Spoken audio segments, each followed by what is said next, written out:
క్రీస్తునందు ప్రియులైన వారందరికీ మన ప్రభువును ప్రియ రక్షకుడగు యేసుక్రీస్తు పేరట శుభములు వందనములు తెలియజేస్తూ ఉన్నాను. ప్రియులారా,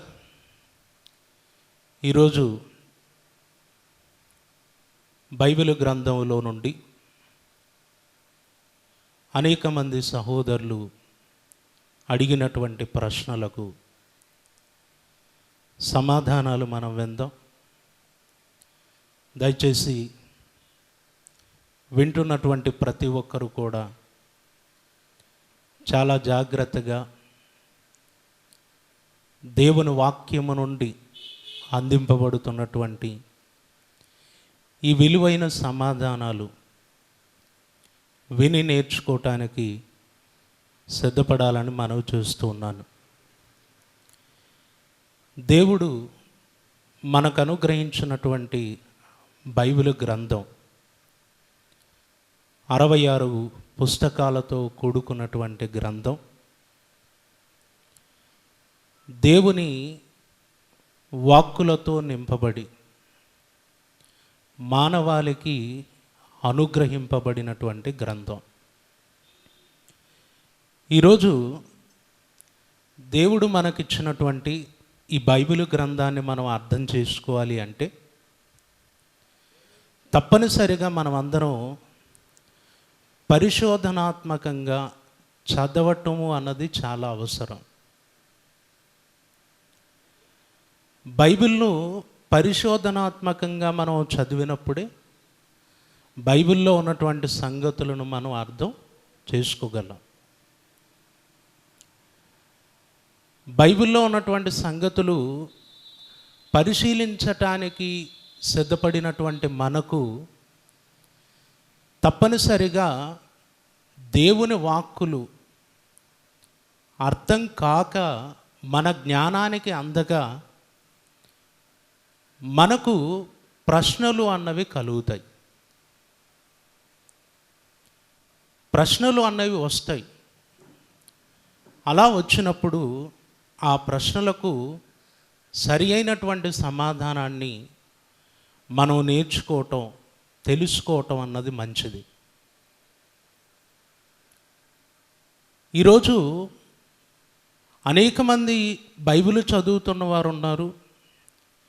వారు బైబిల్ చదువుతూ వారికి కలుగుతున్నటువంటి ప్రశ్నలకు సమాధానం కోసం ఎవరిని అడగాలో, ఎవరిని అడిగితే సరి అయినటువంటి సమాధానం చెబుతారో అర్థం కాక వారి ప్రశ్నలను అలాగే ఉంచుకొని కొనసాగేటటువంటి వారు చాలామంది ఉన్నారు. అందుకే అలాంటి వారి కోసం ఈరోజు WCM యూట్యూబ్ ఛానల్ ద్వారా వారి ప్రశ్నలకు సరి అయినటువంటి సమాధానాలు అందించేటటువంటి ఆలోచన చేశాం. ఈరోజు ఎన్నో ప్రశ్నలు మాకు పంపుతూ ఉన్నారు. పంపబడుతున్నటువంటి ప్రతి ప్రశ్నకు సమాధానం ఇవ్వటానికి మేము సిద్ధపడుతున్నాం. ప్రతి ఒక్కరూ కూడా బైబిల్ నేర్చుకోవాలి. బైబిల్లో దేవుని వాక్కులలో ఆ లోతైనటువంటి జ్ఞానాన్ని అందుకోవాలి. దాని కొరకు ఈ ప్రశ్నలు సమాధానాలు అనే కార్యక్రమం చాలా ఉపయోగపడుతుంది. ఈరోజు అనేక మంది ప్రశ్నలు సమాధానాలు అంటున్నారు. మీరు ప్రశ్నలు పంపండి, మేము సమాధానం చెబుతాం అంటున్నారు. కానీ వారు ఇస్తున్నటువంటి సమాధానాలు ఎలా ఉన్నాయంటే బైబిల్లో దాటి ఒక ప్రశ్నకు సొంత ఆలోచనలతో సమాధానం చెప్తున్నారు. వారు అనుకున్నది, వారు నేర్చుకున్నది, బైబిల్ వారికి అర్థమైనటువంటి సంగతిని మాత్రమే ఇతరులకు బోధించడానికి సిద్ధపడుతున్నారే తప్ప నిజంగా దేవుడు చెప్పినటువంటి విధానములో ఒక ప్రశ్నకు బైబిలులో నుండే సరి అయినటువంటి సమాధానం అందించేటటువంటి పరిస్థితి లేదు. సమాజానికేమో ఉన్నతంగా సమాధానాలు చెబుతున్నాము అన్నట్టుగా ఉంది. కానీ వారు ఇస్తున్నటువంటి సమాధానాలను గనక మనం పరిశీలిస్తే చాలా వాక్య విరుద్ధమైనటువంటి సమాధానాలు చెబుతూ ఉన్నారు. అది సరైనటువంటిది కాదు. బైబిల్లో ఒక ప్రశ్న కలిగితే మనందరం గుర్తించుకోవాల్సినటువంటి విషయం ఏంటంటే, బైబిల్లో తలెత్తేటటువంటి ప్రశ్నకు సమాధానం తప్పనిసరిగా బైబిల్లోనే ఉంటుంది. ఈరోజు మేము ఇస్తున్నటువంటి సమాధానాలు మీరు చూడండి, ప్రశ్న బైబిల్ నుండే ఉండాలి అని చెప్పి మాట్లాడుతున్నాం. సమాధానం కూడా తప్పనిసరిగా బైబిల్ నుండే ఇస్తూ ఉన్నాం. ఈరోజు అలాగే చెయ్యాలి, ఎందుకంటే బైబిలుకు బైబిలే సమాధానం. అందుకే ఎందరో సహోదరులు పంపినటువంటి ప్రశ్నలు ఈరోజు మీ ముందు ఉంచటం, వాటికి బైబిల్లో నుండే సమాధానం చెప్పటం జరుగుతుంది. మాకు వచ్చినటువంటి ప్రశ్నల్లో మొట్టమొదటి ప్రశ్న, సంఘానికి ఏ పేరు పెట్టాలి అని ఒక సహోదరుడు ప్రశ్న అడగటం జరిగింది. అలాగే మరొక సహోదరుడు పంపించాడు, సంఘానికి పెట్టే పేరులో క్రీస్తు ఉండాలా, సంఘానికి పెట్టే పేరులో క్రీస్తు ఉండాలా. ఈ రెండు ప్రశ్నలు ఒకే దానికి సంబంధించినవే. ఈ ప్రశ్నలు కొంతమంది సహోదరులు పంపారు. నిజానికి ఇది మా ప్రశ్న కాదు. నేను గత కొద్ది రోజుల క్రితం ఈ ప్రశ్నను ఫేస్బుక్లో పెట్టడం జరిగింది. సంఘానికి ఏ పేరు పెట్టాలి అని ఒక కామెంటు ఫేస్బుక్లో పెట్టినప్పుడు చాలామంది సహోదరులు తమ అభిప్రాయం చెప్పారు. ఒక సహోదరుడు అన్నాడు, మీరు పెట్టినటువంటి కామెంటు, మీరు వేసినటువంటి ప్రశ్న తప్పు, దయచేసి మీరు దీన్ని డిలీట్ చేసేయండి అన్నాడు. అప్పుడు నేను చెప్పాను, ఈ ప్రశ్న నాది కాదు, ఈ ప్రశ్న నాది కాదు, ఇతర సహోదరులు అడుగుతున్నటువంటి ప్రశ్న.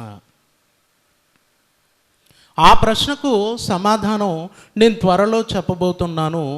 దానికంటే ముందుగా ఇతరుల అభిప్రాయాలు తీసుకోవటానికి ఫేస్బుక్లో కామెంట్ పెట్టడం జరిగింది అని చెప్పాను.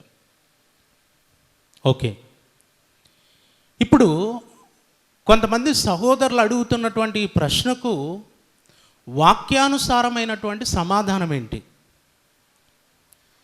సంఘానికి ఏ పేరు పెట్టాలి? సంఘానికి పెట్టేటటువంటి పేరులో క్రీస్తు ఉండాలా? దీని కొరకు మనం ఆలోచిస్తే, ఈరోజు మనం కట్టుకున్నటువంటి మందిరాలకు రకరకాలైనటువంటి పేర్లను మనం చూస్తుంటాం. క్రైస్తవ సమాజంలో ప్రతి మందిరానికి ఒక్కో పేరు మరి అనేక మంది బోధకులు పెట్టడం మనం చూస్తూనే ఉన్నాం. అయితే సంఘానికి పేరు పెట్టటమును గూర్చినటువంటి వివాదం ఎవరి నుండి వస్తుంది అంటే మనందరికీ తెలుసు, చర్చ్ ఆఫ్ క్రైస్ట్ వారి నుండి, అంటే క్రీస్తు సంఘం వారి నుండి. వారు మందిరానికి పెట్టినటువంటి ఏదో ఒక పేరు, ప్రాంతం పేరు కావచ్చు, వ్యక్తి పేరు కావచ్చు, ఒక చెట్టు పేరు కావచ్చు, ఏదో ఒక పేరుతో మందిరానికి పెట్టుకొని పిలుచుకుంటున్న వారి దగ్గరకు వచ్చి వారు ప్రశ్నిస్తారు, ఇదిగో సంఘం ఎవరిది, సంఘానికి ఏ పేరు ఉండాలి, మీరు పెట్టినటువంటి పేరు సరైనది కాదు, ఈ పేరు ఉంటే మీరు పరలోకానికి ఎత్తబడరు,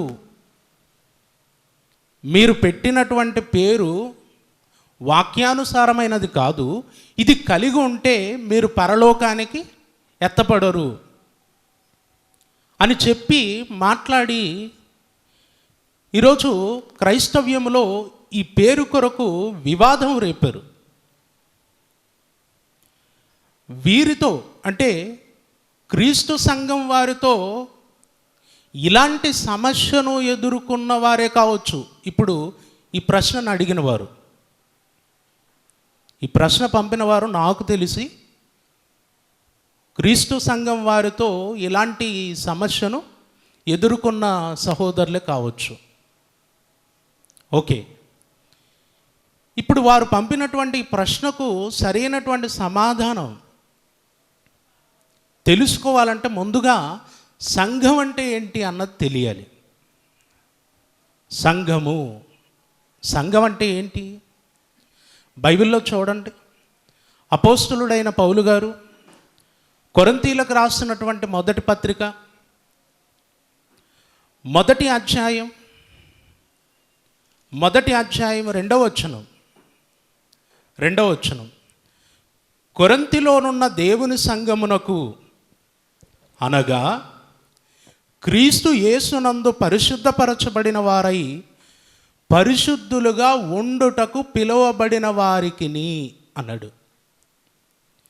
ఇక్కడ పౌలు గారు కొరింథీ సంఘానికి పత్రికను రాస్తూ కొరింథీలోనున్న దేవుని సంఘమునకు అనగా అన్నాడు. సంఘమునకు అనగా సంఘం అంటే ఏంటో చెబుతున్నాడు. ఏమని? క్రీస్తు యేసునందు పరిశుద్ధపరచబడిన వారై పరిశుద్ధులుగా ఉండుటకు పిలువబడిన వారే సంఘము. క్రీస్తు యేసునందు పరిశుద్ధులుగా ఉండుటకు పిలువబడిన వారు సంఘం. ఒక గుంపు సంఘం. అందుకే అపోస్తలుడైన పౌలు గారు ఒకప్పుడు క్రీస్తులోనికి రాకముందు తను ధర్మశాస్త్ర ప్రకారం నడుచుకుంటున్నప్పుడు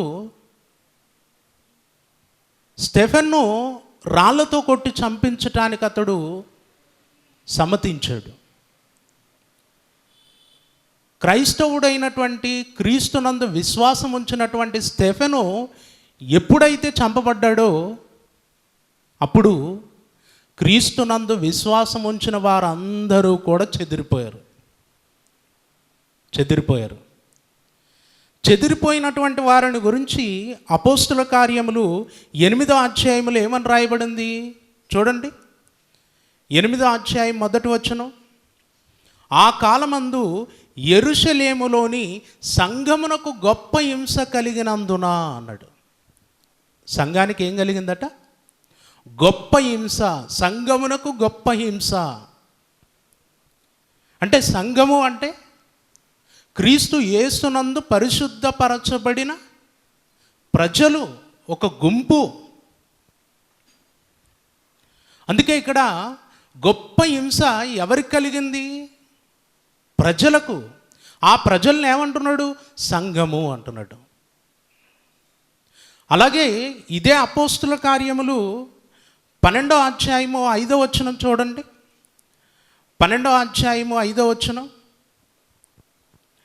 పేతురు చెరసాలలో ఉంచబడెను, సంఘమైతే అతని కొరకు అత్యాసక్తితో దేవునికి ప్రార్థన చేయుచుండెను. సంఘమైతే అతని కొరకు అత్యాసక్తితో ప్రార్థన చేస్తుంది సంఘము. ఏమంటే చాలామందికి అర్థం కాని విషయం ఏంటంటే సంఘము అంటే మనం కట్టుకున్నటువంటి రాతి కట్టడాలు అనుకుంటారు. మనం నిర్మించుకున్నటువంటి మందిరాలే సంఘం అనుకునేవారు చాలామంది ఉన్నారు. కాదండి, సంఘము అంటే క్రీస్తు యేసునందు పరిశుద్ధపరచబడినటువంటి గుంపు. ఓకే, ఇప్పుడు సంఘము అంటే ప్రజలు అయినప్పుడు ఆ సంఘం ఎలా వచ్చింది? ఎలా వచ్చింది అంటే యేసుక్రీస్తుల వారు తన ప్రాణం పెట్టి తన రక్తమును కార్చి తన రక్తము ద్వారా ఆ సంఘమును సంపాదించాడు, ఆ సంఘాన్ని సంపాదించాడు. సంఘము స్థాపించబడింది. ఎలా స్థాపించబడింది అంటే క్రీస్తు యేసు ద్వారా, ఆయన మరణ సమాధి పునరుద్ధానముల ద్వారా భూమి మీద సంఘము స్థాపించబడింది. అందుకే ఇదే అపోస్తుల కార్యముల్లో మనం చూస్తే అపోస్తుల కార్యములు 20వ అధ్యాయము 28వ వచనం, దేవుడు తన స్వరక్తమిచ్చి సంపాదించిన తన సంఘము. దేవుడు అనగా ప్రభు యేసుక్రీస్తుల వారు తన స్వరక్తం ఇచ్చి సంఘాన్ని ఏం చేశాడట? సంపాదించాడు. అంటే యేసుక్రీస్తుల వారు తన రక్తము చేత సంపాదించినటువంటిదే సంఘం, ఆయన కట్టినటువంటిదే సంఘం.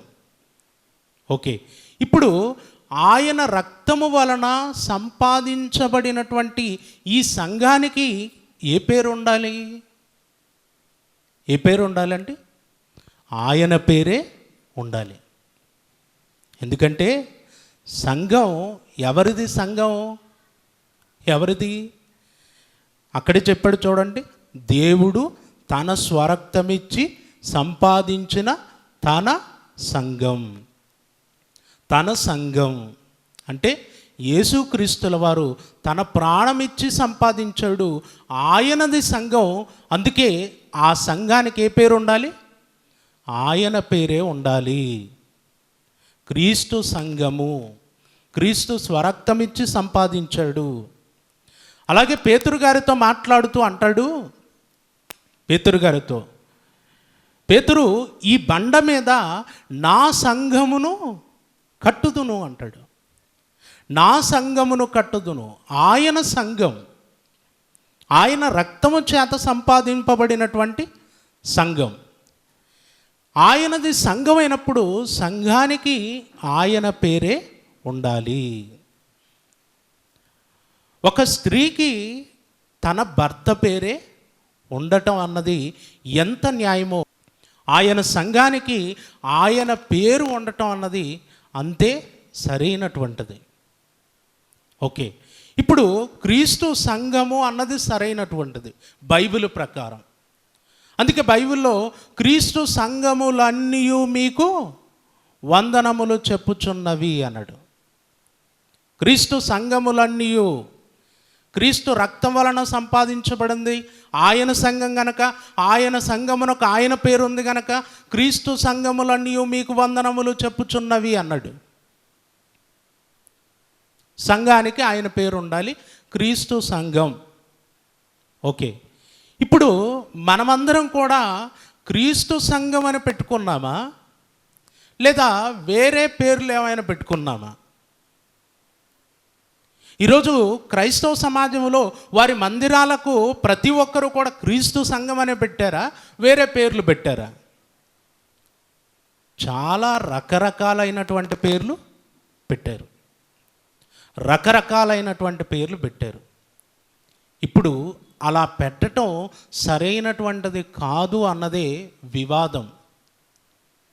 ఎవరి వివాదం చేసేది అంటే క్రీస్తు సంఘము అనే బోర్డు పెట్టుకున్నవారు, మేము క్రీస్తు సంఘము అని చెప్పుకుంటున్నవారు. ఓకే, ఇప్పుడు వారందరూ కూడా తెలుసుకోవలసినటువంటి ఒక ప్రాముఖ్యమైన విషయాన్ని నేను చెప్పిన తర్వాత మరొక ప్రశ్నలోనికి వెళ్తాను. ఈరోజు ప్రతి ఒక్కరికి తెలియాల్సినటువంటి ప్రాముఖ్యమైనటువంటి విషయం అదేంటంటే, క్రైస్తవ సమాజంలో పేర్లు పెడుతున్నారు. దేనికి పెడుతున్నారు పేరు? దేనికి పెడుతున్నారండి? వారు కట్టుకున్నటువంటి మందిరాలకు ఒక పేరు పెడుతున్నారు. అవునా కదా? మీరు ఎక్కడైనా చూడండి, మందిరానికి బయట ఒక బోర్డు ఉంటుంది, ఆ బోర్డు మీద ఒక పేరు ఉంటుంది. అంటే పేరు దేనికి పెట్టారు? దేనికి పెట్టారండి? వారు కట్టుకున్న మందిరానికి పెట్టారు. వారు కట్టుకున్న మందిరానికి పెట్టారు. సంఘానికి ఎవరైనా పేరు పెట్టారా? సంఘానికి ఎవరైనా పేరు పెట్టగలరా? సంఘానికి పేరు పెట్టడానికి అవకాశం ఉందా? ఉందా అండి? సంఘము అంటే క్రీస్తు యేసునందు పరిశుద్ధపరచబడిన వారే సంఘం, క్రీస్తు రక్తము చేత కొనబడిన వారే సంఘం. ఆ సంఘమునకు క్రీస్తు సంఘమని బైబిలులో ఉంది. క్రీస్తు సంఘమునకు పేరు పెట్టడానికి ఎవ్వరికి అవకాశము లేనే లేదు. ఎందుకంటే బైబిల్లో ఆల్రెడీ సంఘం ఎవరిదని చెప్పాడు? క్రీస్తుది. ఈరోజు మన వాళ్ళందరూ పేర్లు పెడుతున్నది దేనికండి? వాళ్ళు కట్టుకున్నటువంటి మందిరాలకు, వారి మందిరాలకు పేరు పెడుతున్నారే కానీ సంఘానికి పేరు పెట్టడానికి అవకాశము లేదు. తర్వాత మనమందరము గ్రహించవలసినటువంటి మరొక ప్రాముఖ్యమైన విషయం ఉంది. అదేంటంటే, ఈరోజు భూమి మీద ఉన్నటువంటి క్రైస్తవులందరూ అనుకుంటున్నటువంటి విషయం, మనమందరము కూడా సంఘము, క్రీస్తు సంఘము, మనము సంఘము అనుకుంటున్నారా? ఏమండి, మనమంతా క్రీస్తు సంఘం అండి అంటున్నారు. మనమంతా క్రీస్తు సంఘము అన్న మాట సరైనటువంటిది కాదు. మనమంతా క్రీస్తు సంఘము అన్నటువంటిది సరైనది కాదు. మీరు విన్నది నిజమే, నేను చెబుతున్నది వాస్తవమే. మనం క్రీస్తు సంఘము కాదు. మనం ఎవరు? ఈరోజు ఉన్నటువంటి క్రైస్తవులందరూ కూడా క్రీస్తు సంఘ సభ్యులు. ఎవరు? మనమంతా క్రీస్తు సంఘ సభ్యులం. సంఘం ఎవరు అంటే యేసుక్రీస్తుల వారు సిలువలో మరణించి సమాధి చేయబడి తిరిగి లేచిన తర్వాత ఆయనను గూర్చినటువంటి సువార్త అపోస్తులు పెంతెకోస్తు నాటి నుండి ప్రకటించటం మొదలుపెట్టారు. ఎక్కడ అంటే యూదుల మధ్య, ఇజ్రాయేలీల మధ్య. సువార్తను ప్రకటిస్తూ ఆ సువార్త ద్వారా ఇశ్రాయేలు 12 గోత్రములలో నుండి అనేకులను క్రీస్తు దగ్గరికి తీసుకొచ్చారు. పెంతెకోస్తు నాటి నుండి ప్రకటన గ్రంథం వరకు క్రీస్తు సువార్త ద్వారా, అపోస్తులు ప్రకటించిన సువార్త ద్వారా క్రీస్తు నొద్దకు వచ్చిన వారే సంఘము.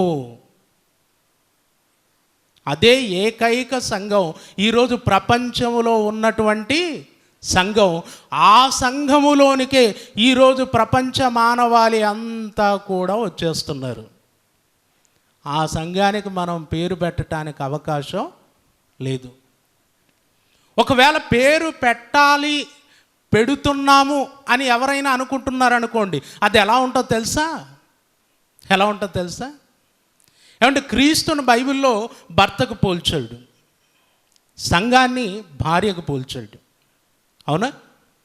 క్రీస్తును భర్తగా చెప్పాడు, సంఘాన్ని భార్యగా చెప్పాడు. ఇప్పుడు క్రీస్తు యొక్క భార్యకు, ఆయన భార్యకు ఆయన పేరుంది. ప్రతి స్త్రీకి తన భర్త పేరు ఉంటుంది. భర్త పేరు కలిగినటువంటి ఆ స్త్రీ దగ్గరికి మనం వెళ్ళి మనం పేరు పెట్టడానికి అవకాశం ఉందండి? ఉంటుందా?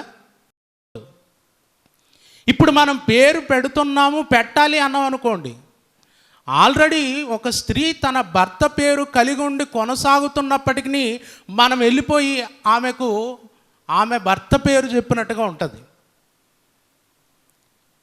నిజానికి మనం ఎవరం అసలు?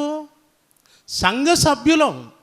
సంఘ సభ్యులము అంటే ఇక్కడ ఇంకా లోతుగా వెళితే బైబిల్లో క్రీస్తు భర్తగా చెప్పబడితే, సంఘం ఆయన భార్యగా చెప్పబడితే, సంఘానికి క్రీస్తుకు వివాహము జరిగితే మనం అందరం కూడా ఆ వివాహము యొక్క విందుకు పిలువబడిన వారం. విందుకు పిలువబడిన వారం. ఒకసారి ప్రకటన గ్రంథం చూడండి. ప్రకటన గ్రంథం 19వ అధ్యాయం 6వ వచనం. అప్పుడు గొప్ప జనసమూహపు శబ్దమును, విస్తారమైన జలముల శబ్దమును, బలమైన ఉరుముల శబ్దమును పోలిన యొక్క స్వరము సర్వాధికారియు ప్రభువునగు మన దేవుడు ఏలుచున్నాడు, ఆయనను స్తుతించుడి, గొర్రెపిల్ల వివాహ మహోత్సవ సమయము వచ్చినది, ఆయన భార్య తన్ను తాను సిద్ధపరుచుకొని ఉన్నది అన్నాడు. గొర్రెపిల్ల వివాహోత్సవ సమయము వచ్చిందట. గొర్రెపిల్ల అంటే ఎవరు? యేసుక్రీస్తు. గొర్రెపిల్ల యొక్క భార్య అంటే ఎవరు? సంఘం. సంఘం అంటే మనం అనుకుంటూ చాలామంది తిరుగుతున్నారు. కాదండి. ఏమంటే మరికొంతమంది సర్వాధికారం కలిగిన సంఘం మాదే అని చెప్పుకొని తిరుగుతున్నారు. మరీ దరిద్రం అది. అవునా? సర్వాధికారం కలిగిన సంఘం మాదే, మాతో ఉంటేనే పరలోకం, లేకపోతే మీరు నరకం. ఒకడే మాతో ఉండకపోతే పరలోకం లేదంటాడు. ఏమండి? బోర్డు పెట్టుకోకపోతే పరలోకం బోరట. తర్వాత మరొకడేమంటాడు? వారితో కలిసి ఉండకపోతే పరలోకం పోమట. వారే క్రీస్తు సంఘమట. మిగతా వాళ్ళంతా ఏమండి? ఇలా చెప్పుకు తిరిగేటటువంటి ఈ గుంపు ఎక్కడి నుండి వచ్చారో తెలుసా? వీరు మొట్టమొదటిగా చర్చ్ ఆఫ్ క్రైస్ట్ నుండి వచ్చారు. ఏమండి? ఈరోజు ప్రపంచానికి మహాజ్ఞానం మేమే చెప్తున్నామని చెప్పుకుంటున్నటువంటి ఈ అర్ధజ్ఞానులు ఎక్కడి నుండి వచ్చారు? చర్చ్ ఆఫ్ క్రైస్ట్ నుండి వచ్చారు. వచ్చి క్రైస్ట్ చర్చ్ అని పెట్టుకున్నారు. ఆఫ్ తీసేశారు. ఎందుకంటే వీళ్ళకు ఉండేది ఆఫే. ఇక ఏమండి? వీళ్ళేదో సర్వజ్ఞానం తెలిసినట్టుగా చర్చ్ ఆఫ్ క్రైస్ట్లో ఉన్నవే నేర్చుకొని వచ్చి ఈరోజు క్రైస్తవ సమాజానికి చెబుతూ బైబిల్లో ఉన్న సంగతులు వారే తీసామని చెప్పేసి లేనిపోని మాటల చేత విర్రవీగుతూ క్రైస్తవ సమాజానికి తమ్మును తాము గొప్పగా కనపరుచుకుంటున్నారు. ఇప్పుడు చెప్పాలి, వారు నేను అడుగుతున్నాను చెప్పాలి. గొర్రెపిల్ల అంటే యేసుక్రీస్తు. గొర్రెపిల్ల భార్య అంటే సంఘం. సంఘం అంటే మనము అని మీరు అన్నారనుకోండి. 9వ వచనానికి రండి. ప్రకటన గ్రంథం 19వ అధ్యాయం 9వ వచనం.